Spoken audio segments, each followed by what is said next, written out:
Annonceurs, entrepreneurs, promoteurs et chefs d'entreprise, choisissez dès à présent votre meilleur partenaire média, Ideal Production. Ideal Production est basé à Cotonou au Bénin. Ideal Production, le partenaire exclusif de Sika TV en Afrique.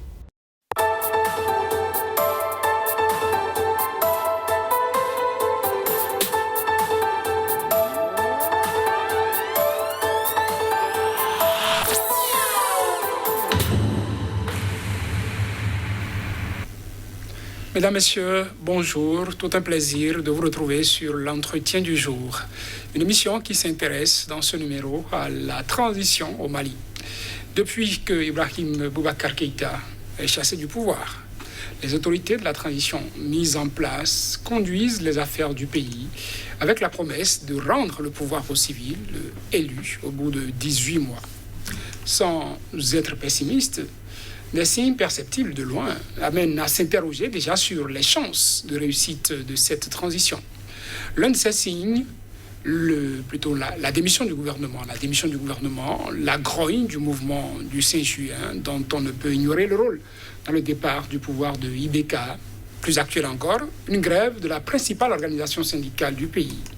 À moins d'un an de leur mandat, les autorités de cette transition sont-elles sur la bonne voie? Nous en parlons avec Lamine Cissé. Il est écrivain et expert en communication politique. Bonjour Lamine Cissé. Bonjour. Bienvenue sur ce plateau auquel vous êtes habitué, même si souvent c'est plus d'autres émissions qu'entretien. Avec plaisir et bonjour aux téléspectateurs également. Lorsqu'au-delà du diplomatiquement correct Lamine Cissé, la mission de médiation de la CEDEAO se voit obligée de recommander aux autorités de transition au Mali d'identifier des priorités. Est-ce qu'il n'y a pas de quoi présumer que ça ne va pas comme c'est souhaité au niveau de cette transition? Oui, vous savez, cette transition, je dirais qu'il ne faut pas oublier les causes profondes. Pour faire une analyse beaucoup plus pratique de la situation au Mali, il ne faut pas occulter les causes qui ont amené les militaires à être au pouvoir. Les causes profondes, c'est le manque de gouvernance politique et de gouvernance économique et le problème d'insécurité sur le pays. Donc les trois facteurs-là, ce sont les trois facteurs-là combinés qui ont amené le peuple malien à opérer une révolution. Moi, j'appelle ça une révolution. Alors, si par ailleurs j'entends un putsch, ça me fait mal. Au Mali, ce n'était pas un putsch. Au Mali, les militaires devaient rendre hommage à ce peuple-là. Parce que les militaires viennent et qu'ils ne viennent pas, ce peuple était prêt à renverser tout pouvoir qui fera barrage. Alors, donc, ils ont travaillé pendant des mois. Ils ont secoué le pouvoir de IB. Pour la finition, les militaires, le rôle régalien, c'est la sécurité nationale. C'est la protection des populations également. Nous saluons qu'ils viennent, n'est-ce pas, parachever le travail que les populations... Quand je dis population, parce que ce mouvement-là est hétérogène, mais homogène dans la vision, dans les objectifs. Hétérogène d'autant plus que, pour la première fois, on trouve des religieux de toute obédience. On trouve la société civile, ceux qui n'ont jamais fait la politique, parce que c'est le Mali qui était en jeu. Alors, si aujourd'hui cette transition a élaboré ce qu'on appelle un charte, la charte de transition, je ne sais pas comment ils ont appelé, qui est articulée sur 3 points et qui a des objectifs à atteindre. La charte n'a pas dit à ce gouvernement pendant 18 mois de régler tous les problèmes du Mali, mais c'est de baliser le terrain et de pouvoir mieux organiser des élections transparentes, libres et crédibles. Et c'est ce que nous ne sommes pas en train de voir pour le moment sur le terrain. Cela veut dire que pour vous, la boussole de ces autorités de transition semble ne pas indiquer cette direction que le peuple a voulu. Oui. D'abord, la composition n'est-ce pas, du Parlement, qu'on appelle, c'est le CN, comment? Le Parlement. Ils ont cette appellation. Voilà, donc, cette composition d'ailleurs n'a pas été consensuelle. Parce que le M5, qui regroupait toutes ces forces qui revendiquaient, n'étaient pas du tout... Ils ont senti qu'ils n'ont pas été consultés. Et la formation du gouvernement également, il y a des forces qui sont exclues. Il n'y a pas un consensus. Donc ça pose un problème. Alors moi je crois que j'ai peur qu'on est en train de voir qu'on est en train d'aller vers ce qu'on appelle un détournement d'objectifs. Détournement d'objectifs. Vous savez, je voudrais tout simplement dire que le peuple malien a opéré une révolution mentale.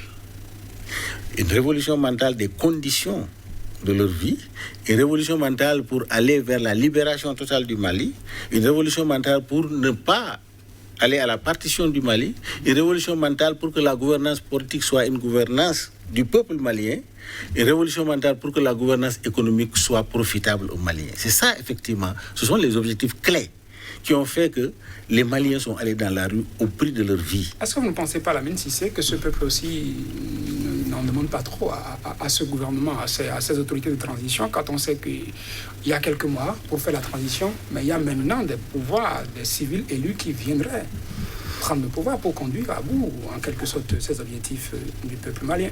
Non, attendez. Quand je dis détournement d'objectifs, si nous voyons clairement que ces autorités de transition sont en train d'abonder dans le sens des objectifs qui ont amené cette révolution mentale, mais je crois que vous avez suivi avec moi le discours de l'imam Dicko.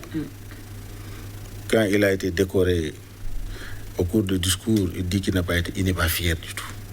Il dit que la partition du Mali est en cours. Il dit qu'ils n'ont pas atteint les objectifs. Il a tiré sur les sonnettes d'alarme pour dire qu'ils sont prêts à renouer avec la rue, même si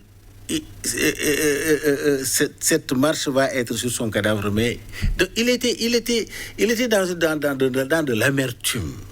Il n'a pas vu le bout du tunnel. Il a vu qu'il y a de la tergiversation. Et nous, en tant qu'observateurs panafricains, depuis le départ, nous avons dit on a peur qu'il y a d'autres forces occultes qui infiltrent les militaires pour pouvoir instaurer ce néocolonialisme. C'est ça, c'est dont on a peur. Et le peuple malien a soif de sa liberté et de son indépendance. Vous pensez que ces autorités sont assujetties à d'autres forces que vous appelez forces occultes qui voient la France? Non, quand je dis forces occultes, le CEN 5 Sahel, avec les forces Barkhane, etc., qui englobent la Mauritanie, le Mali, le Niger, etc., ils ont déployé toute l'armada. Mais en réalité, quelle a été l'origine de tous ces problèmes-là, de cette insécurité? C'est de quitter son pays, aller tuer un président dans son pays. C'est Kadhafi. Kadhafi était un tampon qui au moins travaillait pour la sécurité dans la zone. Mais ils ont enlevé ce maillon-là. Et ils sont allés rester tranquillement chez eux. Les armes ont... Donc, les conséquences, c'est ce que nous sommes en train de vivre jusqu'à présent. Ces conséquences-là, le premier pays responsable, c'est la France. C'est l'État français. Alors donc, je crois que derrière tout ça, là, il y avait la partition du Nord qui était en jeu. Il faut diviser. L'Azawad est une réalité. L'Azawad, c'est des gens qui sont soutenus. On le sait. L'Azawad, c'est armé. Comment? Alors donc, la partition du Mali, tous les Maliens savent que c'était ça la dynamique des facteurs, c'est la dynamique des forces extérieures. Mais la dynamique des patriotes maliens et des citoyens de la CEDEAO et de l'Afrique, c'est de maintenir le Grand Mali. Mais c'est pas n'importe quel pays, c'est l'empire du Mali. C'est le pays du roi Souniata Keita. En fait, quelque chose, c'est les 15 pays de l'Afrique de l'Ouest qui étaient gouvernés par un roi. Lamine Cissé, pour vous, quelle est la solution qu'apporte une démission du gouvernement? Non, je crois qu'il veut rectifier. Parce que si dans un gouvernement, il n'y a pas un consensus, les forces qui devaient, les technocrates et les forces qui se sont battues, qui devaient être dans ce gouvernement-là pour pouvoir aller rapidement vers les objectifs de la transition, si ces forces sont à l'extérieur, ils deviennent des observateurs. Et que ça traîne, parce que vous savez, il y a l'Union européenne qui a suspendu sa coopération avec le Mali. Pourquoi? Parce qu'il a dit qu'il y a de la corruption au sein de l'armée. Il a fait un rapport là-dessus qui n'est pas reluisant pour les militaires. Alors il ne faut pas que les militaires aussi tombent dans dans ce qui se passait, ce qui se faisait avant. N'est-ce pas, les autres détournements d'objectifs, les détournements des fonds, etc. Non. L'objectif, c'est de créer les instruments électoraux transparents, de pouvoir créer une cour constitutionnelle consensuelle et de voir s'il faut réaménager le calendrier électoral, que ce soit consensuel d'une façon consensuelle, de telle sorte que les prochaines échéances ne soient pas des échéances, n'est-ce pas, contextuelles, que ce soit des échéances qui apaisent le peuple et que le président qui va être élu à l'issue de cela, qu'il soit un président qui soit accepté par tout le monde. Et que le problème de sécurité soit réglé d'une façon définitive. Parce que c'est ce que nous voulons. Là aussi, quand on a un gouvernement, en tout cas de l'autorité de transition, où domine des militaires, et qu'on constate que ça continue de péter partout dans le pays en matière d'attaque djihadistes, il y a effectivement cette question qu'il faut se poser. Et dans la foulée, Lamine Cissé, il y a l'UNTM, l'Union nationale des travailleurs du Mali, je pense, qui a lancé un mouvement de grève. Est-ce que vous ne voyez toujours pas derrière cette force-là que vous avez appelée occulte, mais qui semble ne pas laisser de répit à ces autorités de transition? Oui, non, je crois que la grève des syndicalistes n'est pas liée à cela. La grève des syndicalistes est liée à la survie des travailleurs maliens. On sait souvent que quand les syndicalistes veulent se mêler de la politique, ils ne disent pas « nous sommes en politique », ils tiennent des bouts qui leur sont destinés, primes, grève, indemnités. Ça dépend de ce que vous appelez politique. Parce que le syndicaliste, quand il n'y a pas de démocratie, il doit se lever. Quand il n'y a pas le respect des droits de l'homme, il doit se lever. Le syndicaliste, quand l'économie est mal gouvernée, doit se lever. Est-ce que c'est c'est les piliers fondamentaux. Augmentation de salaire, prime indemnité. Est-ce que c'est aux autorités de transition qu'il faut demander ça? Oui, mais les autorités... voilà, justement, c'est ce que vous êtes... Si l'autorité de transition est dans ses objectifs, les objectifs visés par la chef de transition, s'ils sont dans cette dynamique, ces objectifs-là, si l'objectif se substitue à tout cela, veut en même temps embraser cela, mais pourquoi ne pas demander? Alors moi je crois que le problème est que c'est un groupe de pression.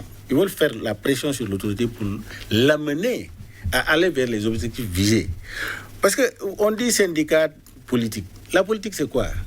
La politique c'est comment faire pour que on gouverne le pays dans la cité et que tout le monde vive dans la paix, dans la tranquillité, et que les ressources de l'État, du pays, puissent bénéficier, tout le monde, qu'il y ait une équitabilité. C'est ça la politique.